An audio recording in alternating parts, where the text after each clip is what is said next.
आज हम इकाई 7 जंतुओं में पोषण के अभ्यास प्रश्नों को हल करेंगे। पहला प्रश्न कह रहा है रिक्त स्थानों की पूर्ति कीजिए। तो यहां पर मनुष्य के दांत दिखाए जा रहे हैं यहां पर। और मनुष्य में जो दांत होते हैं वो 4 प्रकार के होते हैं। कृंतक दांत, रदनक दांत, अग्रचर्वणक दांत और चवर्णक दांत। अब इनके कार्य लिखने। जो कृंतक दांत होते हैं वो काटने का कार्य करते हैं। यहां पर ये काटने का काम करते हैं। रदनक दांत फाड़ने का कार्य करते हैं। अग्र चवर्णक और चवर्णक दांत जो होते हैं वो पीसने और चबाने का कार्य करते हैं। तो अग्र चवर्णक और चवर्णक ये पीसने और चबाने का कार्य करते हैं। अब यहाँ पे दांत दिखा रहा है, ये लिखा सफेद, फिर पीली, फिर लाल, फिर पीला। और यहां पर पल्प, यहां पर ये जो परत कहलाती है इसे बोलते हैं दांतों का इनामल। ये दांतों की ऊपरी परत होती है। और हमारे शरीर में पाया जाने वाला जो कठोरतम पदार्थ होता है वो दांतों का इनेमल होता है। और जो इनेमल होता है वो कैल्शियम एनेमेलिन नामक लवण और प्रोटीन से बना होता है। तो यहां पर आ जाएगा इनेमल।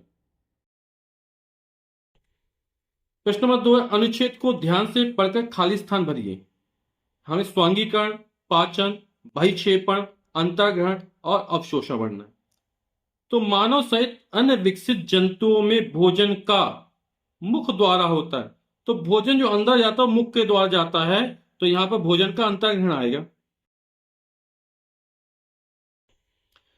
जटिल एवं अघुलनशील खाद्य पदार्थों को सरल एवं घुलनशील खाद्य पदार्थों में परिवर्तित होने के पूरे प्रक्रम को पाचन कहते हैं। और यही पाचन की परिभाषा हो जाएगी। हमसे पूछा पाचन किसे कहते हैं, तो जटिल एवं अघुलनशील खाद्य पदार्थों के सरल एवं घुलनशील खाद्य पदार्थों में परिवर्तित होने के पूरे प्रक्रम को पाचन कहते हैं।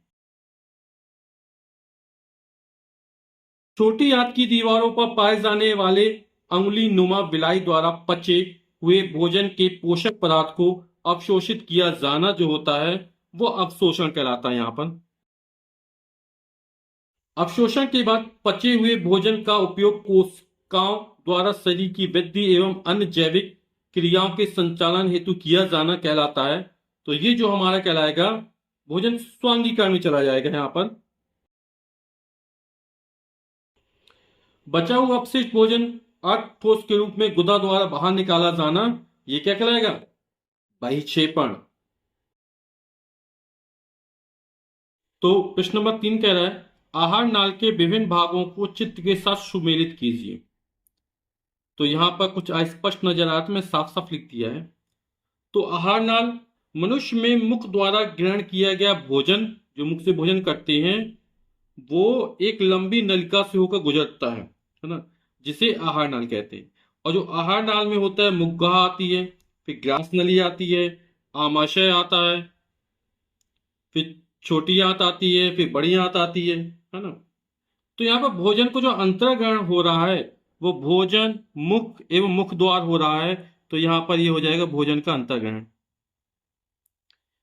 फिर पाचन, जो पाचन की प्रक्रिया होती है वो मुख गहे से स्टार्ट हो जाती है ना। और कहां तक चलती है, छोटी आंत के प्रथम भाग तक। तो यहाँ छोटी आंत यहां से ही पाचन की प्रक्रिया चालू हो गई और कहां तक जाएगी, छोटी आंत के प्रथम भाग तक जाएगी। यहां तक हमारा पाचन चलेगा।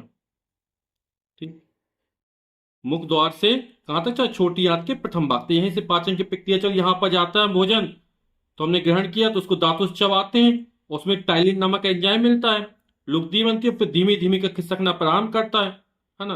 और हमारे समय आते उस जठर रस मिल जाता है। तो ये छोटी आंत के प्रथम भाग तक इसका पाचन चलता है। फिर जो अवशोषण की प्रक्रिया होती है तो छोटी आंत की जो अंतिम भाग में पहुंचता है तो यहां पर दीवारों में है ना अंगुली नुमा उभार या बिलाई पाए जाते हैं। और ये क्या करते हैं, पचे हुए भोजन पदार्थों को अवशोषित कर लेते हैं। तो जो अवशोषण की प्रक्रिया होती है वो यहां पर होती है छोटी आंत के अंतिम भाग पर। फिर अवशोषण आ गया। वैसे हमारा जो पोषण की विभिन्न प्रक्रिया चरण है उसमें अंतर्ग्रहण है, पाचन है, अवशोषण है, फिर स्वांगीकरण है। स्वांगीकरण में क्या होता है, जो अवशोषण के बाद पचे हुए भोजन का उपयोग कोशिकाओं द्वारा शरीर की वृद्धि एवं अन्य जैविक क्रियाओं के संचालन में किया जाता है ना। तो इस प्रक्रिया को स्वांगीकरण कहते हैं। जो भोजन का अनुपयोगी पदार्थ होता है वो हमारा बड़ी आंत में पहुंचता है ना।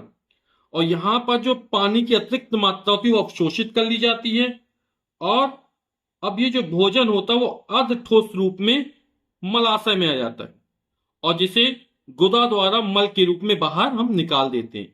तो यहां पर ये जो प्रक्रिया है वो बहिक्षेपण की प्रक्रिया हो गई। यहां पर प्रश्न संख्या 4 है, निम्नलिखित कथनों में सही कथन पर सही का और गलत कथन पर गलत का चिन्ह लगाइए। रूमेन में भोजन का आंशिक पाचन होता है, यह हमारा कथन बिल्कुल सही है। चबाने का प्रक्रम रोमंथन कहलाता है, यह भी हमारा सही है। घास खाने वाले जंतु में सेलुलोज का पाचन आसानी से हो जाता है, ये गलत है। सीकम छोटी आंत और बड़ी आंत के बीच पाई जाती है, ये भी बिल्कुल सही है। अंधनाल मनुष्य में पाई जाती है, यह हमारा गलत है, अंधनाल मनुष्य में नहीं पाई जाती। फिर यहाँ पर दिए गए चित्र में प्रदर्शित भाग का नाम लिखिए। तो यहाँ पर ये हमें जो अमीबा का चित्र नजर आ रहा है, और अमीबा जो है वो पदार्थ के द्वारा भोजन ग्रहण कर रहा है, कीटों ग्रहण करना है, ये हमारा कीट नजर आ रहा है, ये कीट है। और यहाँ पर ये जो है वो पादाब नजर आ रहे हैं, है ना। तो ये जो हमारा हो जाएगा वो क्या हो जाएंगे, पादाब हो जाएगा। तो यहाँ पर ये जो चित्र नजर आ रहा है वो अमीबा में पादाब द्वारा भोजन करने की प्रक्रिया का चित्र है ये।